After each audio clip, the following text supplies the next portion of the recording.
আমাদেরকে বলা হয় সুন্নি মুসলমান। ঠিক বললাম? কি বলা হয়? কি বলা হয়? সুন্নি মুসলমান। আচ্ছা, আমরা সুন্নি মুসলমান কেন? আমাদেরকে আহলে হাদিস বা ওয়াহাবি বা দেওবন্দি বা লামাযহাবি কেন বলা হয় না? আমাদেরকে সুন্নি মুসলমান কেন বলা হয়? আমরা সুন্নি মুসলমান কেন এবং মাসলাকে আলা হযরত, এই মাসলাকে আলা হযরতকে আমরা মানি কেন?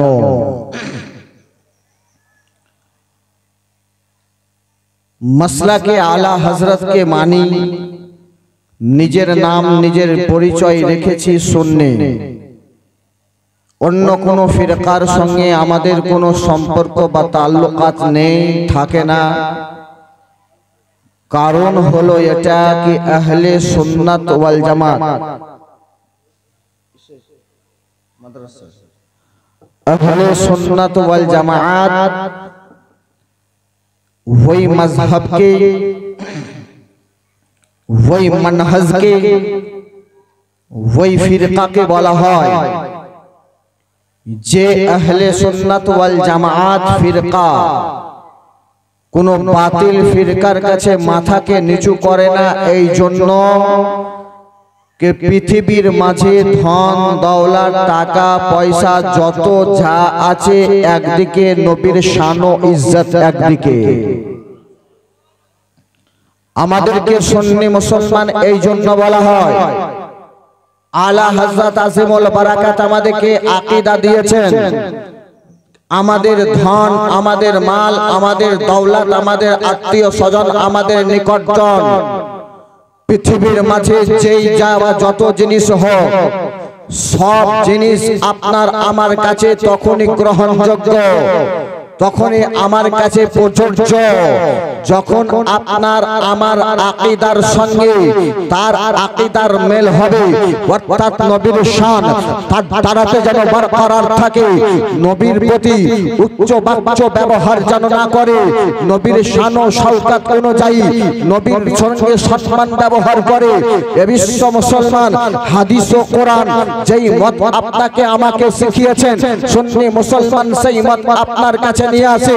হাদিস ও কোরআন যেই শিক্ষা আপনাকে আমাকে দিয়েছে, আলা হযরত সেই শিক্ষা আপনাকে আমাকে দিয়েছেন। হাদিস ও কোরআন যেই জিনিস করতে আমাকে আপনাকে বলেছে, আলা হযরত সেই শিক্ষা আপনাকে আমাকে দিয়েছে।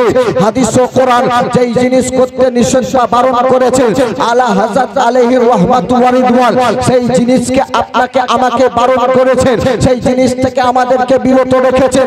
এ বিশ্ব মুসলমান সুন্নি মুসলমানের বহু আকীদার মধ্যে আমাদের আকীদা হলো নবী মুস্তাফা ইলমে গায়বের সিফাত দাতা। সুন্নি মুসলমানের আকীদা হলো নবী মুস্তাফা মালিক ও মুখতার। সুন্নি মুসলমানের আকীদা নবী মুস্তাফা এপারের খবরও বলতে পারেন, ওপারের খবরও বলতে পারেন। সুন্নি মুসলমানের আকীদা জান্নাতে যাওয়ার সময় নবীর সাহায্য নিয়ে জান্নাতে যেতে হবে।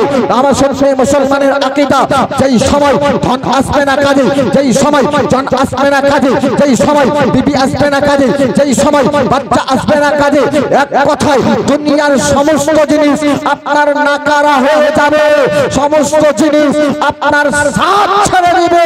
সেই টাইমে যিনি কাজে আসবেন তিনি রাসূলুল্লাহ। সেই টাইমে যিনি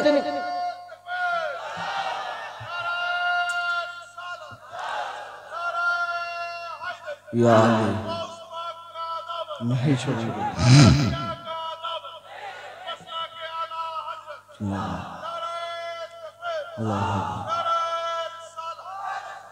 দুনিয়ার মাঝে সম্পর্ক যার সঙ্গে লাগা হয় সম্পর্ক বিচ্ছিন্ন হয়ে যেতে পারে, কিন্তু আহলে সুন্নাত ওয়াল জামাতের আকীদার মধ্যে এটাও আকীদা নবী মুস্তাফা হলেন মালিকে মুখতার।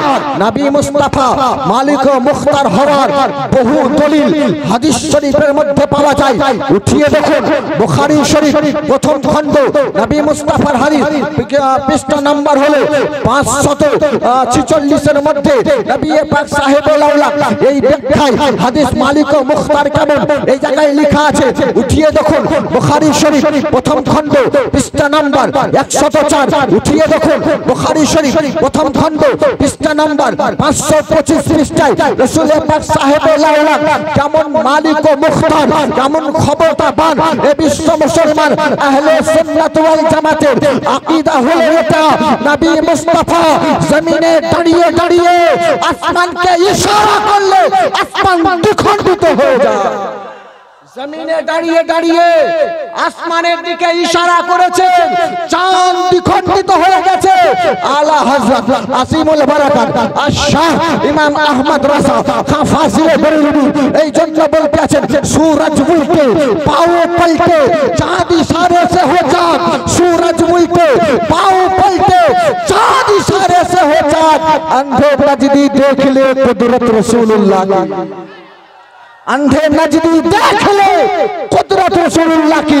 उठिए देखो बुखारी शरीफ प्रथम खंड पृष्ठा नंबर हलो 525 पृष्ठाয় हजरत नबी पाक साहेबे लाउलाक बोलते আছেন, आगामी কালকে যুদ্ধ চলতে আছে, কিন্তু আগামী কাল এমন জনের হাতে এই যুদ্ধের পতাকা আমি উত্তোলন করব, তার দ্বারাই আল্লাহ ইসলামকে জয়যুক্ত করবে।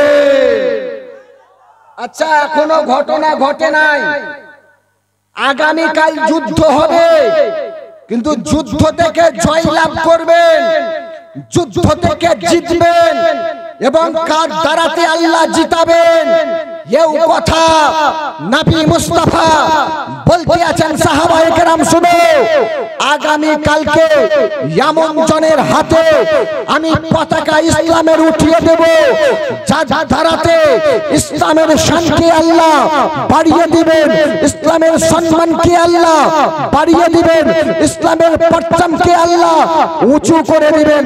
সারা